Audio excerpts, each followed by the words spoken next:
În 1957, la marginea străzii, un băiețel fără suflare a fost găsit într-o cutie, abandonat. Timp de 65 de ani, nimeni nu a dat acest băiețel dispărut, iar abia în 2022 s-a aflat identitatea lui. Dar oare ce s-a întâmplat mai exact cu el?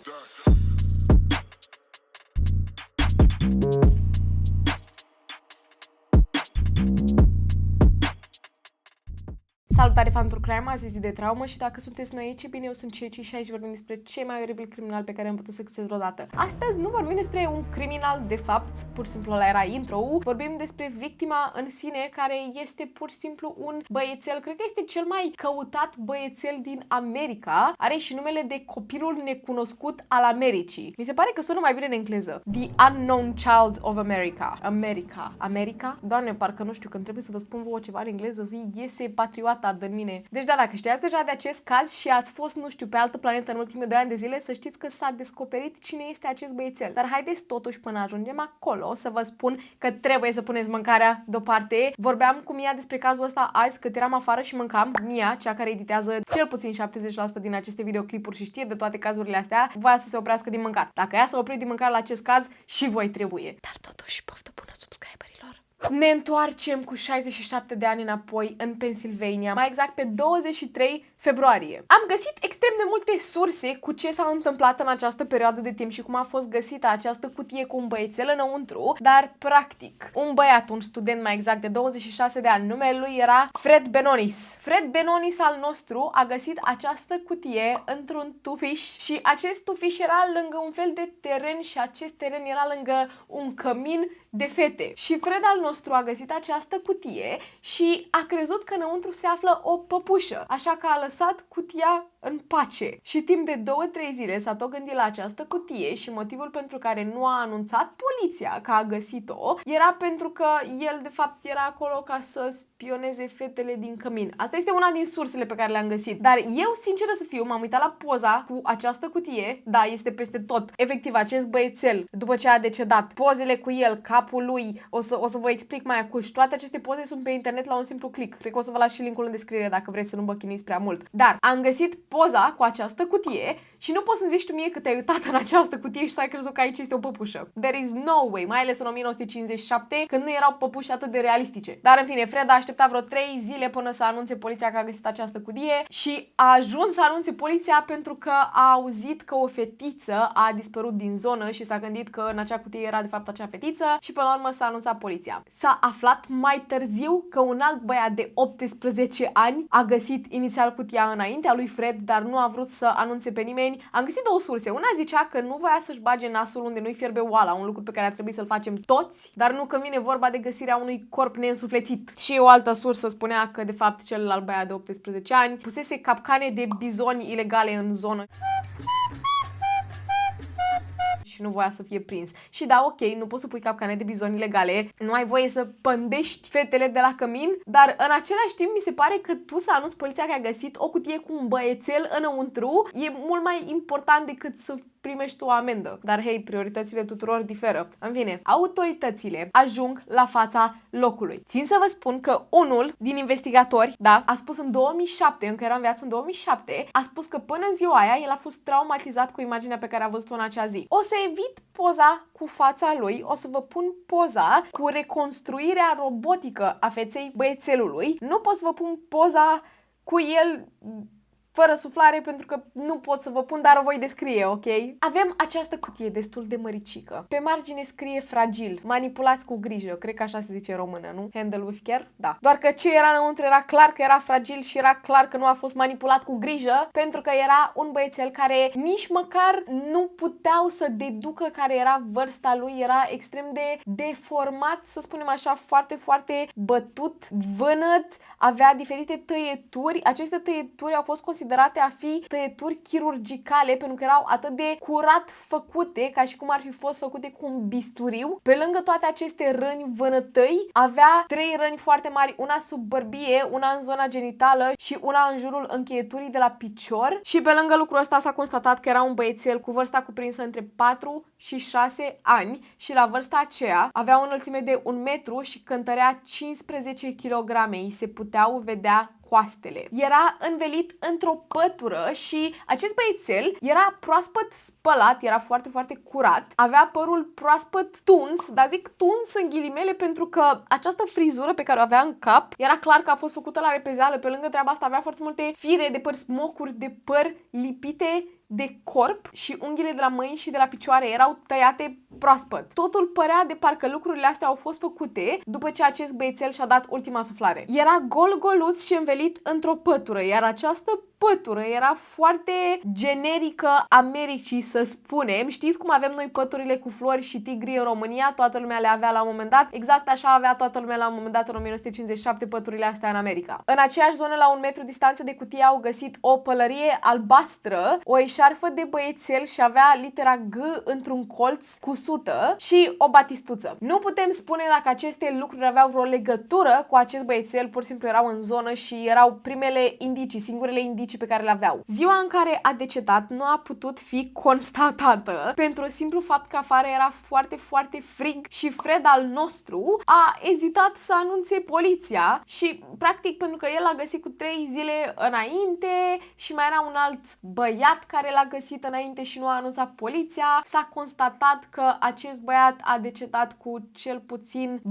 zile înainte. Cel puțin. Puteau să fie săptămâni. Dar na, pentru că afară era frig, au ținut corpul întreg. Era la mintea prostului să își dea seama că acolo era vorba despre o ucidere, mai ales că, virgulă, cauza morții era de la loviturile puternice la cap. Acum, acest portret a fost reconstruit cât de bine au putut ei la vremea aceea, în 1957. Avem poza asta, care mi se pare că arată chiar ok și apoi, după anii 2000, au reconstruit această poză să o facă color și mie poza color mi se pare mai nașpa, mai de nerecunoscut decât cealaltă pe care au făcut-o în 1957. Dar era un băiat cu părul șaten și ochii albaștri. Mie mi s-a părut că arăta atât de, nu știu, atât de frumușel, atât de nevinovat. Bine, e clar că era nevinovat, era un băiețel de 4 ani, dar parcă mi se rupe sufletul că mă uit la această poză și știu în ce hal a fost găsit. Acum, haideți să ne ducem la investigație și să vedem ce indicii aveau. În primul rând, dintre acele 3 lucruri pe care le-au găsit, cea mai importantă chestie era acea pălărioară, acea beretă, care de fapt era de adult și s-a constatat că a fost fabricată, cusută de mână într-un magazinel local. Și acest magazinel era deținut de această femeie pe nume Hana și Hana a spus că da, ea a făcut-o și este doar una singură pe lume și a cumpărat-o un bărbat în vârstă de 25-30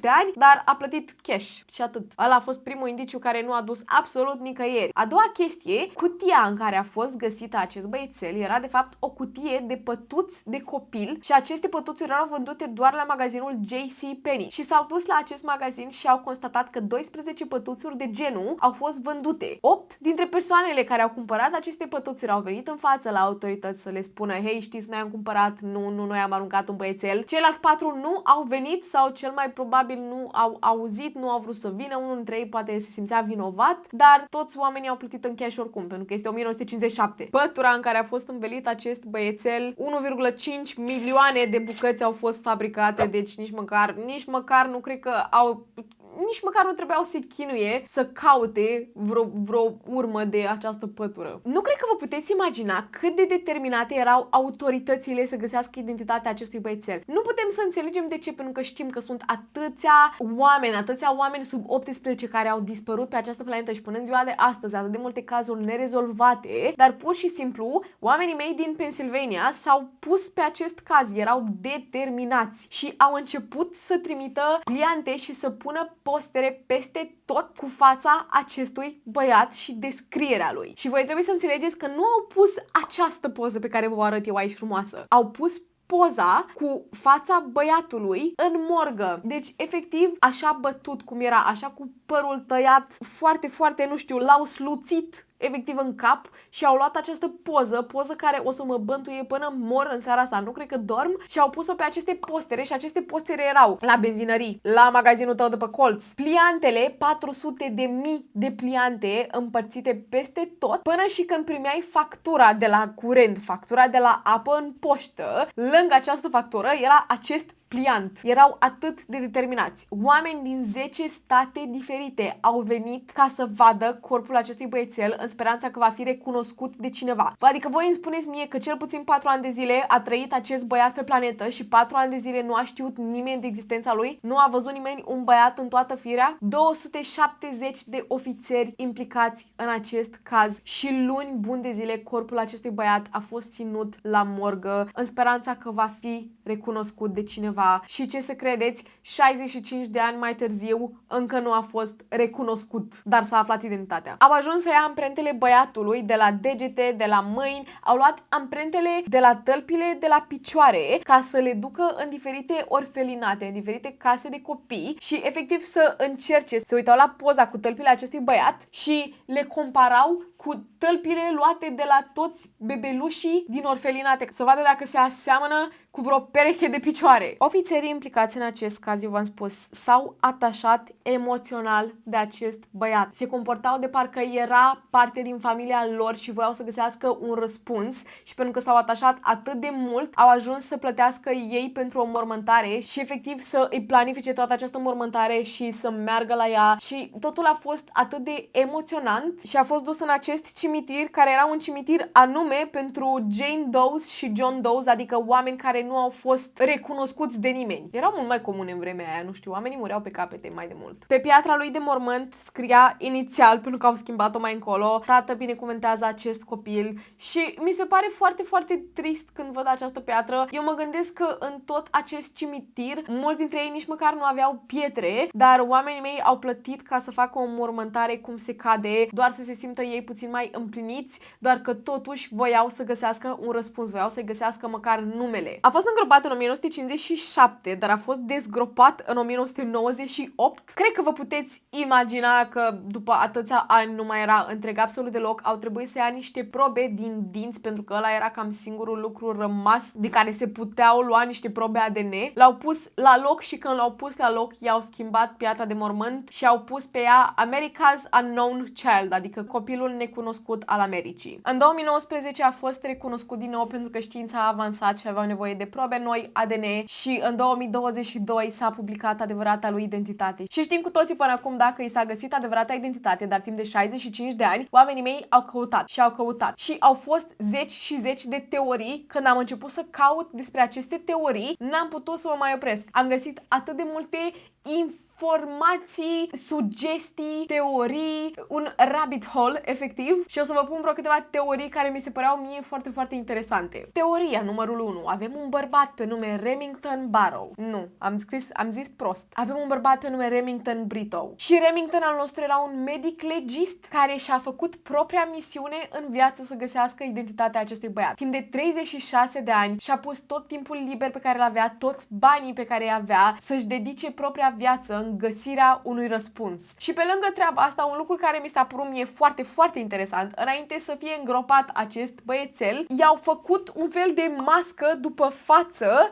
ca să o aibă, gen să o aibă ca să țină minte cum arăta fața acestui băiat, deși aveau pozele. Nu înțelegem, deci omul ăsta era efectiv disperat să găsească un răspuns și avea această mască pe care o căra în servietă și se ducea unde putea găsi cel mai mic răspuns, acolo se ducea cu această mască. Și m-am uitat la cei de la BuzzFeed, au făcut acest caz, cred că acum 4 ani de zile sau ceva genul. Îmi place să mă uit la cei de la BuzzFeed, dar pe vremea ei nu știau că acest caz se va rezolva și treceau prin toate aceste teorii. Și efectiv oamenii mei râdeau pe faptul că omul meu avea o mască la el în servietă. Și nu știu ce făcea, se ducea la orfelinate și întreba de acest băiat, uite aici poza, nu-l ții minte după poză, stai așa că scot și o mască, mi-o pun. Acum îl ții minte? Gen, n-are sens, de ce avea această mască dacă avea aceste poze? Dar hei, dacă asta îl făcea să doarmă bine la noapte, ok. El a ajuns să meargă la această vrăjitoare, la această ghicitoare, psychic, cum vreți voi să le spuneți, și această ghicitoare i-a spus lui Remington că acest băiețel provine dintr-un orfelinat și s-a dus la acest orfelinat care era aproape de zona în care a fost găsită cutia și foarte multe detalii, dar asta a fost doar una dintre teorii, așa că nu vă trec prin ele. Ideea era că Remington era sub impresia că acest orfelinat a neglijat acest băiețel și după au încercat să scape de el și pe lângă treaba asta, la un moment dat, ei au început să-și vândă din mobilă și la un moment dat au vândut și un pătuț de copil, care mi se pare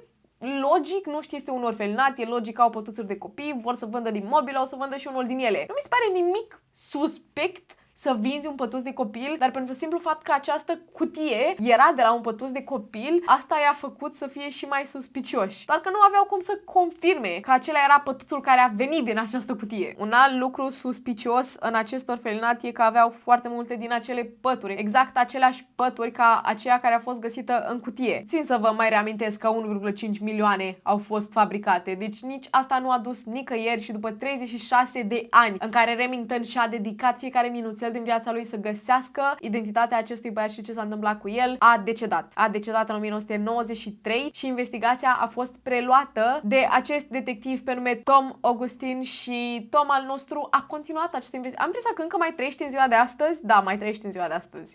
A doua teorie care m-a lăsat așa puțin fără cuvinte vine de la această femeie pe nume Marta sau Mary sau M, cum vreți voi să ziceți, pentru că ăsta nu este numele ei adevărat, dar practic Marta a noastră era o pacientă la această instituție de boli mentale. Iar Marta a ajuns să aibă aceste probleme mentale pentru că atunci când era mică a fost abuzată și agresată de către mama ei. Iar Marta i-a povestit doctorului ei cum atunci când era mică, mama ei a cumpărat un băiat. A cumpărat un băiat, da, 1955, nu știu cum să vă zic. A cumpărat acest băiețel ca să îl țină pentru plăcerile ei morbide și l-a ținut în beci legat unde se folosea de el zilnic și a ajuns să scape de el după ce l-a înnecat în cadă. Și ideea este că vorbim despre un pacient la o instituție de boli psihice, de boli mentale. E clar că pacientul ăsta nu este în toată regula, dar ideea era că Marta noastră a dat niște detalii mult prea specifice acestui caz, detalii care nu erau făcute publice, cum ar fi că acest băiețel a mâncat fasole în ziua în care a fost lăsat fără suflare. Vrei să știți ce au găsit la autopsie în stomacul lui? Fasole. Marta, she was on to something, dar ghiciți ce? S-au dus acasă la ea, s-au dus în beci și nu au găsit niciun semn cum că acest băiețel ar fi fost ținut acolo și pe lângă treaba asta, vecinii au spus că n-au văzut niciodată un băiețel. Și acum, întrebarea mea este, mă uitam la comentarii, cum ai găsit tu, dacă te duci în beciul cuiva, cum ai găsit tu acolo semne că un băiat a fost ținut, să fie acolo un poster care să zică aici a fost ținut un băiețel închis, legat? Nu! E logic că nu. Mama ei murise după foarte mult timp. După foarte mult timp, pentru că lucrul ăsta a vorbit despre el prin 1990. Deci trecuseră deja vreo 20-30 de ani de atunci. Unde mai găsiți voi după 30 de ani în beci dovezi că acolo s-a ținut un băiețel? Aia era întrebarea mea. Deci da, practic Marta a fost văzută ca fiind o femeie nebună. Nebună. Da, e ținută la acest spital de psihiatrie, logic are probleme cu capul. De ce o credem, nu o credem, n-a văzut niciun vecin, niciun băiețel, e clar, pentru că l-a ținut în beci, dar trecem peste. Marta, oricum, s-ar putea ca povestea Martei să nu fie chiar o poveste falsă. Și o să vedeți mai acuși de ce. O altă teorie care nu era de fapt vreo dovadă sau ceva care a dus investigația mai departe, dar practic s-au gândit oamenii mei că probabil acest băiețel a fost crescut ca fiind fată și la un dat i-au făcut și un portret robot cu părul lung în caz că cineva recunoaște această fetiță și probabil identitatea lui a fost ascunsă și de aia nu recunoaște nimeni, pentru că ei se uită după un băiețel, dar de fapt poate a fost crescut ca fiind fetiță. Și asta explica de ce avea părul proaspăt tăiat. O altă treabă, care asta nu este o teorie, este o chestie pe care am citit-o. Cutia în care a fost aruncat acest băiat era foarte, foarte importantă în această investigație. Doar că deși chiar dacă ajungeau să afle cine a cumpărat această cutie, nu se putea dovedi că era și aceeași persoană care a aruncat acest băiat în această cutie. Pentru că puteau, nu știu, să găsească cutia într-un tomberon, puteau să o găsească la margine de stradă, poate au cumpărat altceva de la altcineva în această cutie și uite așa au ajuns în posesia ei. Nu se știe clar 100%, dar ani buni la rând, oamenii ăștia au fost obsedați de acest caz. Ajungem în 2019, unde avem genealogie genetică. Cel mai probabil am zis-o foarte greșit, corectați-mă în comentarii, dar este practic această treabă. Cum să vă explic? Mai pe limba mea așa, practic. Tu vrei să-ți cauți strămoșii și strămoșii și vrei să afli din ce parte a lumii provii tu, ești 10% italian, 2% arab, în fine, trecem peste și îți iei probe ADN și le pui pe acest website. Și sunt zeci de mii de website-uri care se ocupă cu lucrul ăsta, dar toate aceste website-uri se ocupă cu o singură companie. Și această companie ia ADN-ul și îți spune, hei, știi, ai un verișor în Canada, hei, știi, tu ești rudă cu această persoană și toate ADN-urile sunt în această această bază de date. Și știți că v-am zis că în 2019 l-au scos pe acest băiețel din mormânt să ia probe ADN și ăsta este momentul în care ei au găsit verișorul de gradul 2 al băiețelului, după care s-au dus, au contactat acest verișor să îl roage, să o roage pe mama lui să-și pună la fel ADN-ul pe acest website, ca după să reușească să găsească mama băiețelului, să găsească certificatul de naștere al băiețelului, să găsească tatălui, care era tatălui 100%, adică toate lucrurile astea erau 100%, să găsească toți ceilalți frați, da, avea frați vitregi, adică pe jumătate, doar al mamei și doar al tatălui, pentru că aparent mama și tatălui au divorțat la un moment dat, deci s-au recăsătorit și au făcut alți copii la rândul lor. Și deși s-a descoperit în 2021, deci sau 2 ani de zile, să reușească să treacă prin aceste ADN-uri, să reușească să ajungă la un rezultat, pentru că nu este atât de ușor pe cât le explic eu. În 2021 au reușit să găsească identitatea băiețelului, iar în 2022 au făcut-o publică. Numele acestui băiat este Joseph Augustus Zarelli. El s-a născut pe 13 ianuarie 1953 și asta îl făcea să aibă 4 ani la momentul în care a fost găsit în acea cutie. Și deși au făcut numele public, nu au făcut publice numele părinților, pentru că părinții sunt amândoi decedați și practic nu au vrut să le facă numele publice pentru că frații vitregi a lui Joseph sunt încă în viață. Nu vreau să-i facă să fie hărțuiți de internet, pentru că cu toții știm cât de tâmpit este acest internet și cât de răi la suflet sunt oamenii în online. Și da, nu au vrut să le păteze numele. În 2024 investigația este încă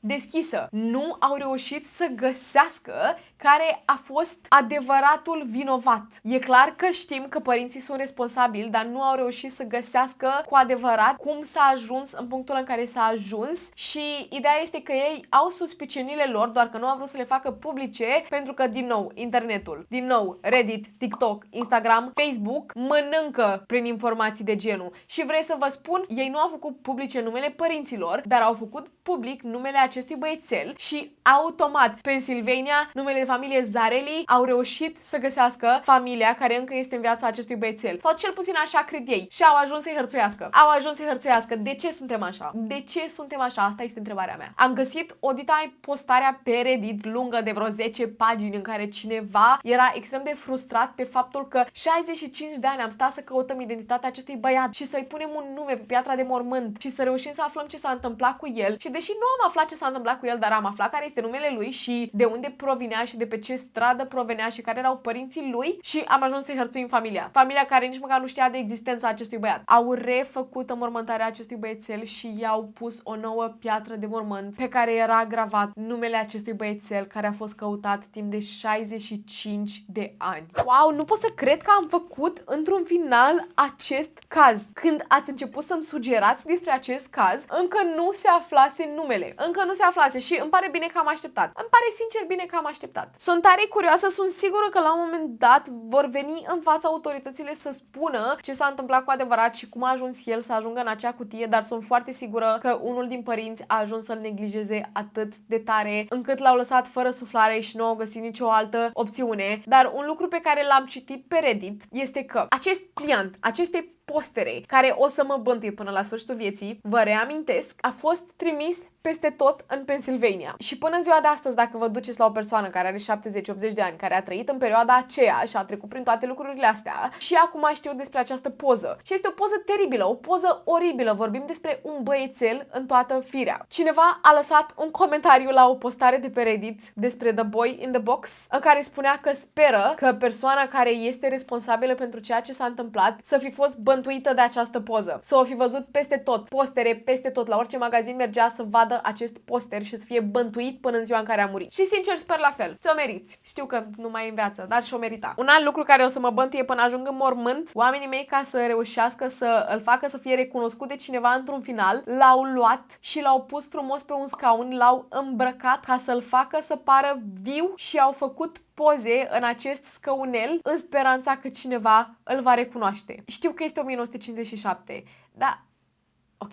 Acum Haideți să vă dau opinia mea, vă zic această teorie care de fapt era un comentariu de pe Reddit care a avut foarte, foarte mult sens, pentru că este vorba de anul 1957. Nu se știe dacă acest băiețel suferea de vreo boală anume, mai exact vreo boală mentală și automat, dacă în 1957 tu sufereai de vreo, nu știu, de epilepsie, sufereai de PTSD, sufereai de schizofrenie, automat erai închis în casă, automat erai închis în pod și nu vedeai lumea de afară, nu vedeai o frunză, nu vedeai un copac, nu vedeai un soare și oamenii mei au venit cu teoria că probabil acest băiețel suferea de ceva anume și de aceea părinții s-au comportat cum s-au comportat cu el și l-au ținut închis, motiv pentru care nu l-a recunoscut nimeni și de aia, da, de-aia au trecut 65 de ani și nu au aflat numele lui. Atât a fost acest caz, wow, sunt tare curioasă dacă știați deja de el și dacă știați deja de el și a stat aici doar pentru fața mea, apreciez din suflet tare, tare de tot. Sunt tare curioasă dacă știați că i-au găsit identitatea. Sunt tare, tare curioasă. Nu uitați că mă găsiți pe Instagram, TikTok, Twitch și mai avem un alt cont YouTube care se numește Mia și Ceci, acolo postăm videoclipuri interesante sau cel puțin așa ni se par nouă. Dacă vreți să vă alăturați și membrilor acestui canal, puteți să mă susțineți și în felul ăsta, acolo aveți videoclipurile în avans și diferite story time-uri din viața mea personală. Nu uitați să lăsați un comentariu, sunt tare curioasă de părerea voastră la adresa acestui caz și dacă aveți alte teorii sau dacă aveți alte informații pe care credeți că eu le-am omis și erau foarte importante, nu uitați să le lăsați în secțiunea de comentarii. Să știți că le citesc pe toate și opiniile voastre despre ce criminal vreți să mai vorbesc pe acest canal. Nu uitați să lăsați un like și share, mă ajută enorm, enorm de mult ca să creștem acest canal, iar până trauma viitoare, stay safe!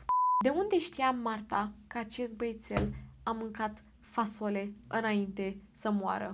Era comun să mănânci fasole pe vremea aia? Presupun că da, că fasolea este un lucru destul de... Bine, o mâncare destul de ieftinuță, nu? Nu știu, nu suport fasolea, nu mănânc fasole. Dar mă gândesc că se găsea foarte mult pe vremea aia și toată lumea mânca fasole și probabil a fi ghicit și lumea era ceva genul hei, știe că a mâncat fasole. Nu? Mă gândesc, e o teorie, o altă teorie.